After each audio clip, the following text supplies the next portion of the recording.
ma thèse, c'est qu'il y a plusieurs types de simulations, et en fait, pour répondre déjà à Robert, en fait, il ne faut pas confondre convergence agrégante et convergence absorbante. C'est-à-dire qu'en effet, les sous-modèles dans une simulation computationnelle convergent, mais ils ne sont pas absorbés, contrairement à ce que croient les mathématiciens, et contrairement à ce que croit la métaphysique computationnelle. C'est la raison pour laquelle, d'ailleurs, il n'est pas nécessaire que le monde soit un ordinateur pour qu'il y ait des simulations partout. Voilà, donc il ne faut pas trop en avoir peur, il n'y a pas de paradigme, à mon avis. Bien que, techniquement, l'outil est diablement efficace pour presque n'importe quoi, et notamment pour agréger des problèmes spatiaux, des questions spatiales. Bon, alors mon plan va être le suivant, il va être extrêmement rapide. Je vais évoquer, je n'ai pas le temps de rentrer dans le détail, des distinctions conceptuelles que j'ai formalisées par ailleurs, les différents types de modèles de simulation. Après, j'insisterai sur les apports généraux de l'ordinateur, et enfin sur mon sous-titre, l'idée que je soutiens, et je sillonne des colloques en sciences humaines notamment pour dire, voilà, il y a une conquête de l'espace. Je serais venu il y a 30 ans et j'aurais dit la simulation nous fait découvrir le temps. Donc je reconnais tout à fait le caractère relatif des choses, c'est ce que tout le monde croyait, parce qu'on disait la simulation c'est un modèle plongé dans le temps. Mais ce n'est plus essentiel aujourd'hui. Donc c'est pour reprendre un peu le livre à succès de Stengers et Prigogine, vous savez, ils avaient écrit en 1979, en physique on découvre le temps grâce au système dissipatif, etc. Et donc ils avaient appelé leur livre modestement La Nouvelle Alliance. Donc je pourrais écrire La Nouvelle Alliance en disant mais il est temps qu'on découvre l'espace. Mais bon, ces alternances sont sans intérêt, on a vu les conflits entre Bergson et Bachar là-dessus. Ce qui est intéressant, c'est justement de voir les nouveautés. Bon alors, caractérisation, modèle c'est vraiment un fourre-tout, c'est pire qu'un mot valise, c'est n'importe quoi. Mais enfin quand même, on a entendu dans l'exposé de Robert que le mot médiation venait souvent, donc je vous propose cette idée. C'est une relation ternaire, bien sûr, il y a l'objet grand A au départ, surtout en sciences c'est ça. Bon, en sciences, évidemment, je m'installe du point de vue de la science et technique, c'est-à-dire le modèle, c'est le modélisant, c'est pas le modélisé. Mais effectivement, parfois c'est le top modèle, le modèle en peinture, il est là. Mais en fait, moi, ce qui m'intéresse, c'est le cochon rose, qui est le modèle de l'homme. Parce que, alors, ce que je voulais dire, c'est que les cochons sont souvent des modèles pour l'homme. En médecine, en biomédecine, etc. Alors, évidemment, c'est valable aussi pour les souris, surtout. Quand je prends l'exemple du cochon, c'est pour dire, alors c'est schématique là par rapport à l'homme, la revue, etc. C'est que ça coûte moins cher, il n'y a pas de problème déontologique, etc. Donc la facilitation, elle est de cet ordre-là, et j'insiste beaucoup sur le fait qu'un modèle n'est pas nécessairement simple en soi. Aucun biologiste ne soutiendrait la mordicus qu'un cochon est plus simple qu'un homme. Puisqu'en plus, on a 98% de l'ADN en commun, donc je ne vois pas trop le problème. Le cerveau est à peu près aussi lourd. Il est omnivore, il mange comme un cochon, mais aussi, des fois. Donc, non, il n'y a vraiment pas... Un modèle n'est pas simple en soi. Bien que, c'est vrai, il s'installe dans une opération de facilitation et de médiation. Donc, voilà. Donc, je reprends la définition de Minsky, qui est un des fondateurs de la science informatique, de l'intelligence artificielle. Pour un observateur O, un objet A étoile est un modèle d'un objet A, si O peut utiliser A étoile, cochon ici, pour répondre à des questions qui l'intéressent au sujet de A, du genre, est-ce que la greffe de peau, ça va marcher? On a utilisé beaucoup les points là-dessus. Prof, on fait sur le corps, le pauvre, etc. Et donc, on ne peut pas se poser la question, donc elle est empruntée ici directement à l'homme, donc on la pose indirectement, la médiation est là. Et alors, la simulation, historiquement, c'est un type particulier de modèle. On va voir, en fait, qu'il y a plusieurs types de simulation aujourd'hui, justement. Ça concentre la question, dont il est question justement ici, sur certains comportements visibles ou mesurables, c'est-à-dire sur des performances extérieures, en mettant, je dirais, entre parenthèses, les mécanismes et les processus internes. Voilà, on a des exemples très rapides. Donc, les modèles expérimentaux en biologie, qui, comme je l'ai dit, sont rarement plus simples que la réalité. Une drosophile n'est pas forcément plus simple qu'une autre mouche, sauf que ça se reproduit très très vite, etc. Les drosophiles sont très résistantes, donc elles vivent très bien dans les laboratoires, les rats aussi, etc. Là, on parlait du Timée tout à l'heure, c'est un modèle graphique, en même temps de compréhension des arguments de Platon, du système du monde que Platon développe dans le Timée. Ça, c'est un modèle de cire, en fait, maintenant c'est en plastique, un écorché de cire qui est là pour améliorer la pédagogie, la transmission, mais c'est la mémorisation de la situation des organes les uns par rapport aux autres.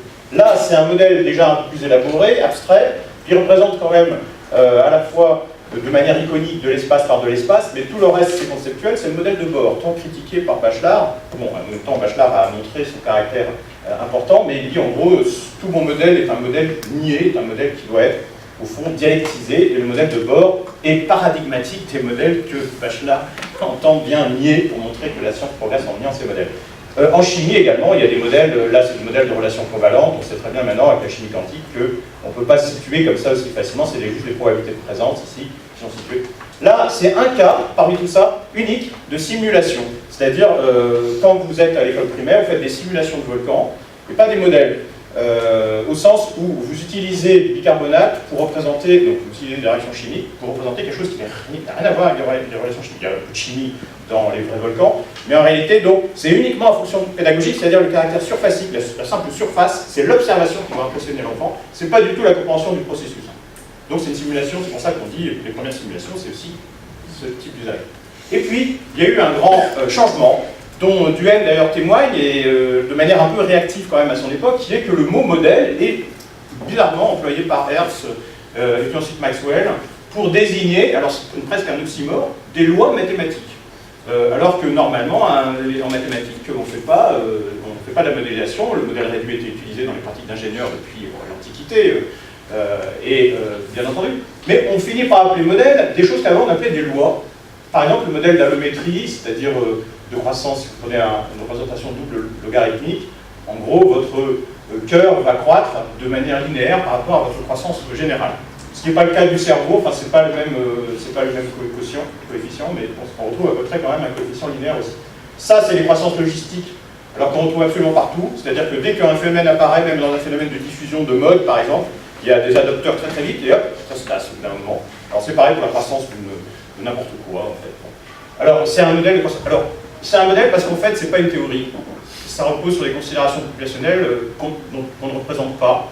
Et alors aujourd'hui, qu'est-ce qu'il y a dans nos ordinateurs? C'est des modèles de croissance avec des équations temporelles itérées. Alors là, par exemple, c'est un modèle de croissance de la Chine, avec, on ne voit pas du tout, mais K, la production, etc. Et l'ordinateur, en fait, itère une équation, parce qu'en fait, l'équation analytique n'est pas soluble, elle est bouclée, fortement non linéaire, etc. Pour ceux que ça intéresse, mais je n'ai pas le temps, il faudrait regarder dans le détail entre modèle formel, loi et théorie. En fait, ce n'est pas la même chose. Un modèle formel, c'est plus modeste. C'est un système d'équations ou une équation représentant un ensemble de contraintes, localement, qui peuvent éventuellement être l'interprétant d'une théorie, mais pas toujours. Une théorie, on en parlait tout à l'heure, c'est un ensemble d'énoncés fondés sur des axiomes, qui est un moteur déductif à l'intérieur d'un langage. Il n'y a pas de théorie sans moteur déductif. C'est une dynamique dans une statique. Et là, c'est pour vous montrer tout ce que je n'ai pas le temps de montrer, c'est-à-dire qu'en fait, j'ai parlé tout à l'heure de la fonction générale des modèles, c'est la facilitation d'une médiation. C'est un médiatiseur, si vous voulez, facilitant. Mais en réalité, qu'est-ce que faciliter? Des rapports entre des facultés cognitives éventuellement, et notamment, vous facilitez l'observation. Premièrement, donc j'ai trouvé en fait 20 grandes fonctions, mais c'est ouvert, 20 grandes fonctions spécifiques des modèles. Vous y trouvez les modèles, justement les moulets de cire, les modèles de mémorisation, d'expérimentation. Donc là, on facilite une observation. Ensuite, si vous facilitez une présentation intelligible, vous avez les modèles de compression de données, c'est-à-dire ce qu'on appelle les data models, c'est le modèle de données, les modèles conceptuels des ontologies, les modèles de reproduction d'évolution observable, c'est-à-dire les modèles phénoménologiques, on y entre les modèles statistiques, les modèles explicatifs, c'est-à-dire cette fois-ci qui visent la représentation explicite de certaines contraintes sur les processus, qui permettraient peut-être d'expliquer la fameuse boîte noire dont on parlait tout à l'heure, et ses outputs. Et puis enfin, les modèles, en fait, théoriques, souvent, ils sont proches des modèles théoriques, c'est pour ça que je les ai mis là, c'est les frontières. Les modèles de compréhension, genre le modèle de René Thom sur les catastrophes, qui s'applique à peu près à n'importe quoi, les modèles de Lévi-Strauss, qui sont en fait des modèles théoriques. Hein. Et c'est pour ça que c'est paradigmatique, et c'est dangereux. Voilà, et j'ai pas le temps, il y a des tas de rapports techniques avec les théories. Et puis alors, là, les sociologues adorent ça, ils pensent que tous les modèles, c'est ça. C'est les modèles qui ont pour fonction, effectivement, la communication, non pas à l'intérieur du cerveau, mais à l'intérieur, entre deux cerveaux, c'est-à-dire la faculté de délibérer, faciliter la communication, la délibération, la concertation, la co-construction des hypothèses, la modélisation, par exemple, participative est très utilisée dans la gestion des systèmes agro-pastoraux. Il faut à la fois des sociologues, des économistes, des hydrauliciens, des agronomes. Vous allez au Sahel, vous allez expliquer aux paysans comment il faut gérer ces troupeaux. Il faut ces 4 spécialistes, et ces spécialistes ont besoin de modèles de facilitation de co-construction. Et donc, ils ne sont pas là pour arriver, c'est pas ce qu'on faisait dans les années 60, en disant l'Afrique va démarrer, ça va être formidable, il suffit d'appliquer le modèle, toc. Apport d'ordinateur. Apport de l'ordinateur, en général, partout, calcul numérique et visualisation. Simulation de modèle, par exemple, ici, un modèle computationnel de climat, on fait des analyses numériques pour des équations couplées, hautement nucléaires et multiples. Bon, et ça, c'est partout dans toutes les sciences. Et puis dans les autres sciences aussi, notamment en archéologie expérimentale virtuelle, vous avez des tests d'hypothèse. Donc là, c'est plutôt ce que j'appelle des modèles de simulation. Ce qui n'est pas important, c'est pas le processus, c'est plus la simulation du système cible. Donc on va utiliser un modèle informatique qui peut-être sémantiquement ne signifiera pas grand-chose pour l'archéologue, mais qui va faire un rendu plastique sur lequel on pourra faire des expériences, typiquement sur le marronnier, comment on construisait les pyramides de Gizeh. Donc là, et donc c'est pas la question de est-ce que j'ai bien mis le paramètre de la loi physique etc., de la rotation terrestre, etc. Alors, pour ce qui est de la définition précise de la simulation aujourd'hui, après le tournant computationnel, les tournants computationnels, en fait, je dirais, moi je propose cette caractérisation qui est un peu compliquée, excusez-moi, mais une simulation en général, et notamment computationnelle, mais ça marche en fait aussi pour le volcan, mais je n'ai pas le temps de le montrer, c'est un traitement spécifique sur des symboles comme tels, et prenant la forme de deux phases au moins. Une phase opératoire, d'intrication entre les symboles, où les symboles opèrent les uns sur les autres selon des règles, et puis une phase d'observation, c'est-à-dire vous dézoomez, et vous observez, en fait, le résultat de cette interaction. Et en fait, étymologiquement, enfin, historiquement, la simulation numérique, qui est née en partie en physique nucléaire, sur les ordinateurs, c'est en partie cela. Ça remplace, si vous voulez, une déduction qui n'est pas possible, puisque la résolution analytique d'une équation n'est pas possible, vous n'avez pas la formulation explicite de la solution. C'est ce qu'on appelle, en fait, un problème non analytiquement traitable. Eh bien, en fait, vous remplacez une déduction, qui n'est pas possible, c'est-à-dire un schème de raisonnement, par une interaction suivie d'une mesure. Une simulation remplace toujours une déduction par une interaction, alors compliqué, suivie d'une observation, et éventuellement d'une mesure avec pattern recognition, c'est l'ordinateur lui-même qui éventuellement peut faire la mesure. Je veux dire, là, il y a un pattern qui découvre. Alors c'est pour ça que j'ai proposé d'introduire, je sais qu'il y a des gens, des artistes ici, ou des gens qui essayent de philosophie là, j'ai utilisé les concepts de Nelson Goodman pour essayer de comprendre ces jeux entre les niveaux de symboles. Et on trouve ça dans la notion de hiérarchie des notationnels de Nelson Goodman. Donc j'ai pas le temps trop d'expliquer, mais enfin l'idée c'est qu'une hiérarchie notationnelle, c'est que vous avez le mot en français. Bah, c'est au fond un mot qui dénote des mots, par exemple le mot table, et table dénote ça. Donc vous avez différents en fait, niveaux, et comme évidemment, comme tous les anglo-saxons, c'est un archi-nominaliste, il ne se pose pas la question des idées, genre Platon, etc. Mais ce qui est intéressant, c'est que c'est une approche extensionnaliste minimale, c'est-à-dire en fait, un mot, ça dénote l'ensemble des choses dont on a décidé quelqu'un, alors après sa question c'est qui, bon, etc., aller s'autoriser à dire que ça rentrait dans la même classe de mots et qu'on labellise ensuite. Bon, voilà. Ça convient très bien à l'informaticien. Et alors moi, ma thèse, c'est de dire, eh bien en fait, conformément à ce que je viens de dire juste avant, une simulation numérique, vous prenez le nom d'une variable continue, vous prenez son instantiation, V, par exemple pour une vitesse, vous prenez petit dv, la petite variation de vitesse, et vous arrivez là, au niveau 0, le niveau des choses, comme dit Goodman, et la simulation remplace justement le calcul raisonnant, ici c'est le raisonnement, par la descente d'un ou moins deux niveaux, interaction au niveau des éléments finis, évidemment vous connaissez ici les éléments finis, les différences finies, tout ce que vous voulez, hop, et après, observation de la remontée. Donc toute simulation numérique, vous prenez une variable continue, vous discrétisez ce qui est en fait une exemplification en théorie des symboles, vous exemplifiez les variables, vous les faites interagir, elles vont là dans petite règle bébête, mais comme l'ordinateur est nombreux et il va très vite, il fait des choses bébêtes très vite, hein, parce qu'évidemment il ne peut pas raisonner. Hein. Donc les maths c'est là, si vous voulez, et la computation c'est là. Et le raisonnement c'est la même chose que la computation. Enfin, c'est pour ça qu'il n'y a pas de paradigme non plus. Mais on y reviendra. Et une fois que vous avez ça, en effet, vous regardez ce qui se passe, mais à une autre échelle. Donc vous labellisez d'une autre manière, et c'est là que c'est à ce niveau-là que vous observez. Voilà. Alors là, maintenant, je me suis dit, je vais appliquer ce schéma pour les simulations à base de règles. C'est-à-dire que là, vous parlez directement d'une référence externe.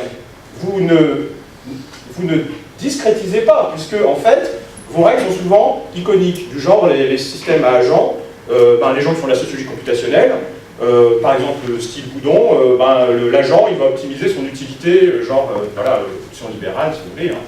Ou alors, au contraire, on peut mettre du Bourdieu là-dedans, parce que les gens disent, ah, vous voyez, le modèle, c'est bien un modèle libéral, individu centré. En fait, il y a des étudiants qui étaient totalement ignorants, notamment en Angleterre, du conflit entre les holistes et les individualistes, ils étaient entourés d'individualistes. Et donc, ils ont lu Bourdieu, ils ne savaient pas que c'était interdit. Et puis, il y a un gars qui a dit, tiens, on n'a qu'à mettre les habitus là-dedans.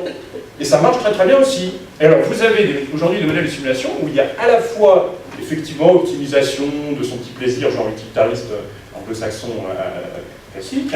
Et puis, l'habitus de Bourdieu qui, au niveau agrégé, crée des contraintes, ce qu'on appelle les modèles multi-échelle. On s'en fiche, on va savoir si... Alors, et au total, qu'est-ce que c'est comme modèle idéologiquement? C'est la question. Donc, je compare les simulations numériques à les modèles à agents. Alors évidemment, les agents, c'est les aspects d'agent A1. L'aspect 1 de l'agent 1 va interagir avec l'aspect 2 de l'agent 1, qui va interagir avec l'aspect 2 de l'agent 2, etc. C'est ça que fait l'ordinateur. Et alors évidemment, l'idée c'est que dans les simulations complexes, notamment interchamps, c'est-à-dire où il y a à la fois des sciences de la nature et des sciences de la culture, si vous voulez, des sciences humaines, eh bien, vous avez des hiérarchies notationnelles externes qui sont diverses. Là, vous avez par exemple le géographe qui dit « Moi, je sais ça, je sais qu'il y a des patterns, il se passe ça, quand globalement il s'est passé ça, ben, il se passe ça globalement. » Puis après, je peux généraliser en disant « Voilà, c'est la théorie des places centrales, tatati, tatata. » Mais pour le reste, je ne sais pas. Ah, ben, on va demander à l'hydrologue, le bassin, il sait que, etc. Alors, il a son autre hiérarchie notationnelle externe, et on y fait correspondre. Et c'est là qu'on construit un construit commun, qui est le modèle informatique. On y fait correspondre des correspondances, ce sont des références, des références de Goodman. Et on trouve que fait l'ordinateur, il s'installe au seul niveau où la computation est possible. Hein, mais c'est pas pour autant un raisonnement. C'est pas un chaîne de raisonnement. C'est pas une abréviation. C'est ça que j'appelle la convergence agrégante. Par opposition à la convergence absorbante. La convergence absorbante, c'est de dire, voilà, j'ai découvert les fractales, le monde est fractal, donc tout est fractal. J'ai découvert les théories des probabilités, tout est probabiliste. Voilà, personne, la grammaire de la science, inductive. J'ai découvert la théorie des catastrophes, il n'y a que des singularités partout. C'est en fait penser qu'un modèle, c'est une théorie. Et une théorie, c'est un support pour un raisonnement. Mais un raisonnement, c'est pas la même chose qu'une computation. Hein. C'est montré dans Gilles Devecq. Il faut lire vraiment la métamorphose du calcul de Gilles Devecq qui montre bien qu'un raisonnement, c'est pas une computation. Et l'ordinateur ne raisonne pas. Hein. Il fait des computations, très rapide. Alors, quand j'avais étudié dans mon travail de thèse, en fait, j'avais montré que l'approche individu-centrée à Agen avait été pionnière en biologie et notamment en agronomie. Là, je vous montre comme on dit, des jeux sérieux. Hein. C'est pas des numérisations de scène, c'est pas un peuplier, c'est pas un aulne qui est le résultat de numérisation. Alors, il y a aussi tout le débat sur les big data, j'ai pas le temps, mais on peut en parler. Là, c'est pas un laser qu'on a mis à côté d'un aulne et qui a reconstruit super. Ça pourrait, hein. Il y aurait pas matière à distinguer aujourd'hui. Mais là, aujourd'hui, c'est le résultat, au contraire, d'une simulation botaniquement réaliste. C'est-à-dire qu'en fait, ça a été fait bourgeon par bourgeon, avec des milliards de calculs. Là, je vous montre ça, j'aime bien ça, parce que ça montre que c'est pas fractal. Là aussi, c'est pas symétrique, c'est pas fractal. Et à chaque fois, c'est évidemment des jeux sérieux, c'est-à-dire c'est complètement calibré avec la réalité. C'est-à-dire cet abricotier japonais, il est complètement réaliste du point de vue de botanisme. À quoi ça sert? En botanique, bon, ça sert... Bon, ce que je montrais dans ma thèse, c'est que, en fait, les botanistes ont fait ça parce que les modèles mathématiques, justement, ne marchaient pas, il n'y avait pas de paradigme. Donc l'idée, c'est que l'informatique permet de formaliser de manière fragmentée et plurielle. Quand on partait des modèles graphiques de la botanique, on voyait qu'il y avait un alphabet, on parlait de la linguistique tout à l'heure, et qu'il fallait combiner ces symboles, je dirais, élémentaires pour faire des modèles architecturaux. La notion d'architecture, on y reviendra. Et en fait, ce que je montre dans ma thèse, c'est que l'informatique permet une convergence agrégante de différentes axiomatiques. Donc, par exemple, en l'occurrence, le bourgeon, il se demande à chaque fois, bon, bah, comment je vais ramifier? Alors, il demande au simulateur de probabilité qui s'appuie sur du Monte Carlo, mais alors, est-ce que je vais ramifier? Ah non, je ne ramifie pas. Ou si je ramifie, alors je ramifie jusqu'où, etc. Donc, à chaque fois, à chaque pas de temps, le bourgeon est choisi. Et vous avez ici un traitement séquentiel d'une vie parallèle et pluriformalisée d'un arbre. Alors, ça sert à des tas de choses. Ça sert à introduire notamment l'explication, parce qu'on peut toujours se dire, c'est de la simulation. C'est donc uniquement la surface, vraiment ce que je disais au début. Et en fait, pas du tout, c'est beaucoup plus compliqué. Il y a entre des morceaux de modèles qui sont explicatifs, on y a des petits bouts de théorie d'INRA, c'est déjà des choses sur les stomates. Donc on sait expliquer la physiologie d'une feuille, mais la physiologie de l'arbre, on ne sait pas. L'ontogénèse de l'arbre, on ne connaît pas, parce que vous savez, maintenant qu'on sait séquencer, on a toujours le grand marécage en biologie qui est comment on passe en fait du génome finalement à la forme finale. On ne sait toujours pas, évidemment, parce que c'est un réseau d'interactions protéiques.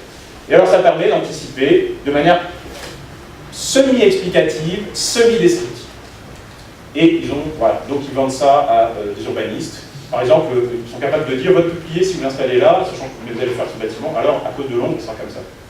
En paysagisme, en restructuration de paysages industrielles endommagées. Bilan sur ces simulations, donc elles sont multi-aspects, modèles pluriformalisés. L'informatique sert à déconstruire justement les mathématiques. C'est pas un mathématisme, contrairement d'ailleurs à ce que prônait, je dirais, Duhem contre le modélisme mécaniciste de Boltzmann et de Maxwell. Multi-échelle, multiphysique, multidisciplinaire, physique, biologie, et à tout cas l'informatique de ce modèle hétérogène. Et je dis, donc l'idée centrale que je vais juste tester ici pour finir, c'est, qui était dans le sous-titre, la conquête de l'espace. Alors là, j'ai pas le temps, mais en fait, c'est en gros dire que Ulam est tout aussi, voire plus important que Turing, dont on a parlé tout à l'heure. Parce que Ulam a dit, mais en fait, ce qui est important dans l'ordinateur, c'est la spatialisation. C'est-à-dire le fait qu'on va pouvoir représenter des interactions simultanées. Vous connaissez le schéma de l'automate cellulaire. L'automate cellulaire, c'est extrêmement bête, mais c'est déjà extrêmement puissant pour faire beaucoup mieux que les équations différentielles, les équations aux dérivées partielles spatiales. En gros, les équations différentielles sont extrêmement mauvaises pour traiter l'espace. Et on est obligé de faire des équations différentielles partielles, et c'est un bazar absolu, on doit faire des hypothèses non réalistes, etc. Et en fait, dès que vous avez à la fois des processus spatiaux et des processus temporels dans des processus spatiaux, alors vous êtes obligé en fait de discrétiser pour tout un tas de raisons. Alors ce qu'il montre déjà pour la bombe H, parce qu'en fait c'est lié aussi à la bombe H, évidemment, c'est ça la même. J'ai, depuis 2010, testé cette idée lors de la biologie, alors cette idée de la conquête de l'espace. Au fond, ce qu'apportent les modèles individu-centrés de simulation, c'est la sensibilité nouvelle à l'espace. Dans les années 50, il n'y avait que Fortran, et Fortran, c'était une utilisation de l'ordinateur aliénée aux mathématiques. C'est-à-dire c'était les mathématiciens qui faisaient... il fallait d'abord traduire en mathématiques, les sciences reines, pour aller ensuite... Alors effectivement, ça peut exploser l'analyse de données. Alors on parlait de sciences humaines, j'en parle beaucoup. En géographie, premier usage, la révolution quantitative en géographie, c'est en fait la révolution des modèles analytiques de type statistique. Analyse de données massive, analyse géométrique de données, etc. Et puis aussi quand même, il y a la simulation, là pour le coup assez idéologique de Forrester, mais la simulation au sens de, on va prendre un modèle dynamique, c'est-à-dire en fait c'est toujours un modèle mathématique, mais avec représentation explicite du temps. C'est les modèles Forrester, c'est qui ont donné ensuite naissance au modèle World, qui a été discuté sur la décroissance, enfin, on parlait tout fout le camp, et Forrester était d'accord, tout fout le camp, il faut faire la décroissance, etc. Et alors là on ne voit pas, mais en fait, c'est des équations simplement différentielles couplées, et ce n'est rien de nouveau. Et pourtant, c'est un cybernétisme massif, c'est-à-dire avec des boucles de rétroaction, etc. Rien de nouveau. Simplement si effectivement, l'ordinateur montre qu'il y a des valeurs temporelles qui convergent d'ailleurs vers un attracteur. Aujourd'hui, on a une approche beaucoup plus de système dynamique type attracteur, on présente tout de suite les attracteurs dans l'espace de phase. Donc on ne va pas s'embêter sur la présentation. Et on dit que ce n'est pas tellement intéressant. En fait, Forrester, il nous montrait simplement les attracteurs. Dans les deux cas, on oublie l'espace. Y compris Forrester, qui ensuite a écrit un bouquin qui s'appelle Dynamique urbaine. Il dit, oui, attendez, je vais vous expliquer comment les villes de demain vont croître. Et il n'y a aucun moment, il prend en compte réellement, en fait, l'espace. Il prend en compte il donne des secteurs dans la ville, c'est sûr, mais l'espace est extrêmement abstrait. Là, je fais une grande rupture avec Egerstrand. C'est le gars qui dit, on va utiliser les cartes, et comme on a un ordinateur, un peu comme une machine qui simule des neutrons à la même époque, quasiment à Los Alamos, il va dire, en fait, la case mémoire va représenter un individu qui va être adoptant ou non d'une innovation technique, en fonction d'une loi de probabilité, et cette loi de probabilité, elle est calibrée en fonction des données de terrain que j'ai. Et je vais reconstituer le terrain. Alors là, l'espace est plutôt sérieux, et comme par hasard, ça ressemble à cette automate cellulaire. L'espace est directement le fond de carte. Le SIG est déjà représenté. Et donc, là, il va tester des hypothèses théoriques. Donc, on passe au système multi-agent, du fait qu'il y a une histoire des programmes, de langage de programmation, qui est très long à rapporter, mais enfin, en gros, les langages de programmation se sont rapprochés des incultes comme nous en informatique, et du coup, ils sont devenus ergonomiques, et du coup, en sciences humaines, on peut utiliser sans être obligé de coder derrière en C ou en Fortran, puisque entre-temps, on a vu C++, justement, on a vu les approches objets, etc. Et l'approche agent, qui est très bien présentée dans son histoire, mais aussi dans ses concepts par Jacques Ferber, dans un livre déjà très ancien, mais pionnier, des systèmes multi-agents. Alors on voit que, en fait, la case mémoire du neutron de Ulam s'est améliorée, elle peut se faire une théorie de l'esprit du voisin. Hein, c'est pour ça que c'est là-dedans que vous pouvez mettre des abicus, vous pouvez mettre des tâches. Peu importe, vous n'êtes plus en train de dire, je vais maximiser en fonction de ma rationalité limitée ou pas, Simon, etc. Je vais maximiser mon utilité là où je suis maintenant. Ah non, vous pouvez intégrer aussi une théorie d'esprit, qu'est-ce que les autres vont faire, anticipation, etc. Et puis aussi, quel est mon destin, je dirais, inéluctable, abicus, etc. en fonction des orientations. Alors là, je vous renvoie à un travail plus récent, Éric Daudet, qui continue les travaux d'Egerstrand en montrant la grande utilité et le fait que, d'ailleurs, on peut retrouver les données. Tout à l'heure, la question a été posée, mais est-ce qu'on peut faire de la simulation en histoire? Là, c'est de la géohistoire, puisque, en fait, Éric Daudet, à Rouen, utilise le modèle d'Egerstrand qu'il a affiné pour retrouver l'évolution d'une population dans une région et l'adoption, en fait, en l'occurrence, d'une technique qui reprend le modèle d'Egerstrand et il montre carrément qu'en en comprenant bien ce qui se passe au niveau des agents, on peut retrouver réellement ce qui s'est passé. Donc on fait de la rétrodiction, hein, on fait de la simulation pour la rétrodiction. Donc j'insiste sur le fait que cette approche individu-centrée à agent interconnecte justement des savoirs différents sans qu'il y ait de dominant. C'est sous-dialectique, c'est ce que j'appelle des collaborations interdisciplinaires sous-dialectiques. On n'est plus en train de se dire qui c'est qui va mettre la pâtée à l'autre. Puisque alors, ça peut faire rêver, c'est peut-être inquiétant, parce qu'il y a peut-être aussi un côté, il y a une limite, mais la limite, elle n'est pas si évidente que ça, justement. Mais il y a un côté, voilà, je vais écouter ce que va me dire le géographe, je suis historien, voilà, et l'espace est l'occasion de la rencontre. C'est pas un spatialisme, je ne vais pas opposer un spatialisme à un temporalisme, avant tout était temps, personne, peut-être, maintenant tout est espace, etc. Non, l'espace, c'est effectivement l'occasion méthodologique qu'enfin on pose les armes et qu'on dise, bon, les gars, autour de quoi, finalement, on peut se faire le consensus, moi qui suis anthropologue, toi qui es sociologue, toi qui es archéologue. Les liens avec les jeux vidéo, évidemment, sont là, et les jeux sérieux. En archéologie, alors la question a été posée, maintenant je réponds directement. Vous allez voir Tim Koller, tapez Tim Koller, Washington State University, ils ont fait une simulation de reproduction fascinante de l'essor des Pueblos, et ils retrouvent les données. C'est-à-dire que là, ils ont un SIG passé, ils ont une tranche de SIG temporelle, ultra précise parce qu'ils ont des recordings de l'hydrologie, etc., très fines, et ils utilisent ensuite, alors ils se posent la question, est-ce qu'on peut faire de l'histoire? C'est-à-dire, il y a une chose qu'ils ne savent pas, c'est le modèle patrilinéaire ou matrilinéaire, ou enfin, comment les gens se mariaient dans ces foyers. Et donc, la seule chose qui n'est pas calibrée, c'est ça. Donc du coup, ça devient un espace de test de théorie. C'est-à-dire qu'en fait, vous avez capté le terrain virtuel passé, et géographique en même temps, parce que l'espace, en fin de compte, il est essentiel. C'est les cartes qui sont essentielles, voilà, elles sont là. Donc là, c'est la différence entre le réel et le simulé. Le simulé est très proche du réel, sauf en 1300, parce qu'il y a eu sans doute un scénario de type effondrement, comme dit Jared Diamond. Et d'ailleurs, ça a ramené une deuxième question. Non seulement ils ont montré que c'était un type de modèle social qui, probablement, est possiblement à l'origine de la structure de ça, mais en plus, ils ont montré que, probablement, il n'a pu disparaître, ce peuple, qu'à la suite d'une agression externe, puisqu'il était structuré pour ne pas disparaître. Voilà, l'architecture, je termine. Là aussi en architecture, il y a le tout venant, tout ce qui se passe partout, la simulation numérique. Ça c'est partout, ça vient de l'ingénierie, le calcul de structure. Mais attention, l'architecture c'est une science humaine mixte, un peu comme les géographies, c'est même doublement mixte. C'est qu'en fait, il y a le risque que c'est une science de la conception. C'est-à-dire que vous avez le grand âge des lieux, il n'existe pas encore. Vous voyez, normalement. Parce que vous voyez, la maquette du géographe, elle n'existe pas. Heureusement que Paris n'est pas comme ça, comme Corbusier a pensé à partir du système délirant, du modular, typiquement, justement, mathématisme structuraliste délirant. Heureusement que Paris n'a pas été détruit pour qu'on mette ça au centre. Mais on voit bien les formes géométriques. Ça, c'est simple à comprendre. Mais par contre, c'est pas forcément bien pour la vie collective et la vie sociale. Ça, c'est le concept. Heureusement, il a fait d'autres choses très bien. Bien sûr, il ne faut pas châtier le Corbusier là-dessus.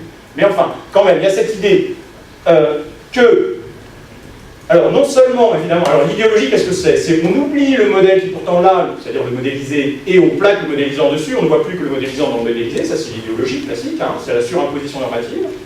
Et là, dans les sciences de la conception, c'est-à-dire concevoir des villes, par exemple, bien en fait, vous créez A étoile à la place de A.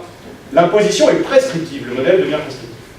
Donc l'idée c'est de prendre conscience de ça, de type description, ceci de type prescription, surtout dans les sciences de la conception, comme l'architecture. Voilà, donc l'idée c'est... Alors aujourd'hui les gens en ont pris un peu conscience, l'architecture computationnelle, comme par hasard, utilise les simulations agents pour faire des choses très, comme par hasard, organiques, qui retrouvent le vivant. Voilà, donc là j'ai participé à un colloque sur le néobiomorphisme en architecture expérimentale. Et puis les contraintes matérielles, c'est-à-dire le matériau que je vais utiliser, ça c'est la simulation de contraintes, simulation numérique. Donc il y a de la simulation numérique, de la simulation agent, de l'axiologie, etc. Et elle met tout ça dedans, et c'est possible grâce à l'approche agent. Voilà. jusqu'à la réalisation même de ce qu'elle appelle la modélisation participative, où en fait un bâtiment est construit par intervention d'une pièce qu'elle a conçue avec un collègue, qui est une espèce de Lego général tridimensionnel, briques Lego, et où les gens fabriquent en fait, co-fabriquent le bâtiment. C'est un geste artistique, mais bon. Et évidemment, on m'a demandé, mais quel est le lien avec le maniérisme? Il est très fort.